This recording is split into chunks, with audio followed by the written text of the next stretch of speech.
কখনো কল্পনাও করতে পারতাম না আসলে মোবাইল দিয়ে ফ্রিল্যান্সিং করা সম্ভব।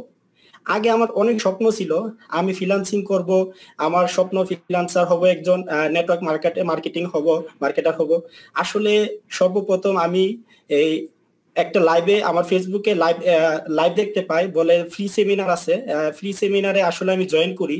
জয়েন করার পরে আমি ইনশাল্লাহ স্যারের সেমিনারটা সম্পূর্ণটা আমি মনোযোগ সহকারে শুনি। শোনার পরে ইনশাল্লাহ আমি জয়েনিং করি। জয়েনিং করার পর আলহামদুলিল্লাহ কি বলবো, আসলে আমার আজকে 2 মাস 5 দিন রানিং চলতেছে। আলহামদুলিল্লাহ মোটামুটি আমি প্রায় 30,000 প্লাস আমি ইনকাম করেছি। তারপর আরো 4-5টা কাজ রানিং আছে, এই কাজটা কমপ্লিট হলে ইনশাল্লাহ 40,000 টাকা পার হয়ে যাবে ইনশাল্লাহ। তারপরে এই প্রতিষ্ঠানে আসলে আমি কল্পনা করতে পারি নাই আসলে এই প্রতিষ্ঠানে আমি এত অল্প সময়ে আমি এত কিছু করতে পারবো শুধু জাস্ট মোবাইল দিয়ে, কল্পনার বাইরে। আসলে আমি সবাইকে বলতে